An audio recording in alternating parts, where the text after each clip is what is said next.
Today, I'm going to explain a French horror thriller film called Evolution. Spoilers ahead. Watch out and take care. Nicholas is a sickly young boy living by the sea with his mother. One day while swimming in the sea, Nicholas glimpses what appears to be a dead boy with a red starfish on his belly. Nicholas quickly picks his way across the striking dark rocks of his town's shoreline to report his discovery to his mother. Mom immediately goes diving and brings back the starfish, but she tells him there is no dead body there. At home, Nicholas is given slimy meals for supper, and his mother gives him a dose of medication. Nicholas asks his mother what sickness he is having. His mother explains that all boys on this island require treatments because their bodies will change and weaken as they get older. Later that night, all mothers on the island are seen gathering somewhere. They are going to the shoreline. Then, Nicholas' mother brings back the dead body Nicholas saw before, and the other mothers gather around it. The following day, Nicholas plays with his starfish. After another boy mocks him for being afraid of it, he grows angry and attacks the boy. He later hacks off one of the starfish's arms. After his outburst, his mother takes him to a hospital for regular observation. At the hospital, a doctor injects a yellow liquid into Nicholas' stomach. He is then told to stay one night in the hospital. Nicholas later finds himself in a ward with other boys who have been similarly operated on. They begin to question what sickness they are having. At night, the scene shows nurses who are watching videos of cesarean sections being performed. The following day, Nicholas is released from the hospital. He begins to suspect his mother and the nurses of having lied to him. He visits his friend's house, Victor, and they sneak out in the middle of the night to observe what the mothers are doing. However, on their way, Victor gets scared, so he runs back home. Nicholas continues his way in order to discover the truth. When he arrives, he's very surprised at what he sees. He sees the women lying together completely nude, writhing around in the mud, and passing an object from one to another. He immediately runs back home. A few hours later, at home, he sneaks a peek at his mother as she is showering off the mud. He observes that she has what appears to be suckers on her back. Back at the hospital, Nicholas is given an ultrasound. To his mother's apparent joy, they hear the heartbeat of a fetus. Nicholas is then taken into a room to stay another night in the hospital while waiting for the final surgery. In that room, he meets other children, including his best friend, Victor. Later that night, Victor is operated on. After the operation, a creature is taken out of his stomach and put in a jar. Victor dies during the operation. In the morning, Nicholas asks the nurse about Victor's whereabouts. The nurse lies, and tells Nicholas that Victor is recovering. A nurse brings a conch shell into the ward, saying that Victor has sent it to them. Nicholas's mother visits him, and she brings food for him. However, he refuses to eat what she feeds him. When she becomes upset and begins to look through his sketchbook, he accuses her of not being his mother. They then sedate him and take away his drawing book. In the hospital, Nicholas develops a friendship with one of the nurses, Stella, who seems to have taken a liking to Nicholas. Stella sneaks Nicholas crayons and draws with him. Nicholas' drawings include a dead boy and starfish, but also a bicycle, a car, a building, and a giraffe. Stella then tells him a secret. She shows Nicholas a file with pictures of women with suckers on their backs, including one of a young girl. That night, she takes him down to the sea, shows him the suckers on her back, and allows him to touch them before taking him into the water. However, due to being in the water for too long, Nicholas passes out. Stella immediately revives him using CPR. Nicholas goes back to the hospital.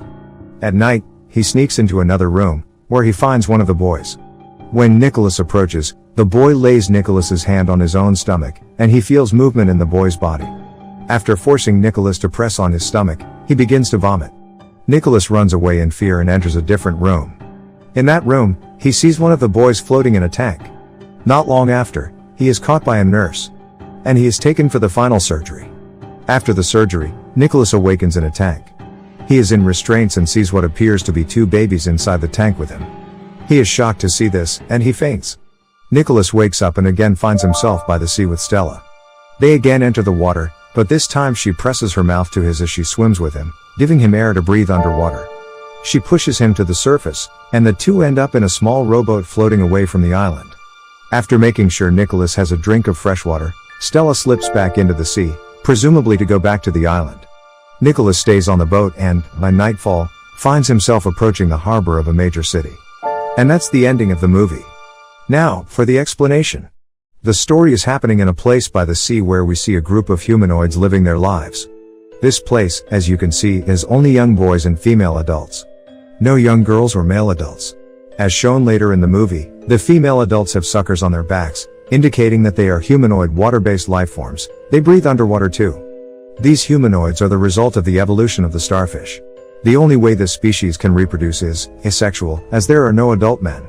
It looks like the only way to make babies is by externally creating a zygote and placing them in the bellies of young boys. The bodies of these boys seem to be able to host the fetus up until one point. After that, the fetuses need to be surgically removed and grown externally. Sometimes, if the boy's body is able to survive, they place the boy in a tank where the fetus grows externally in the water while still connected to the boy. As we can see in the movie, Nicholas is being given medication every day. This is to prepare his body to host the fetus. When it is time, he's admitted, and the zygote is injected into him. Other boys on the island are being given the same treatment. We can assume that all those young boys are stolen continuously from cities and taken to this seaside place.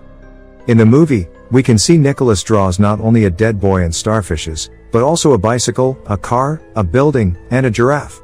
Nicholas is drawing these from memory, as they cannot be found in the village. This suggests that he was kidnapped as a baby and brought there. However, the boys grow remembering very little where they came from. At the beginning of the film, Nicholas saw a dead body. We can assume that he died while trying to escape, and those women chose to keep it a secret.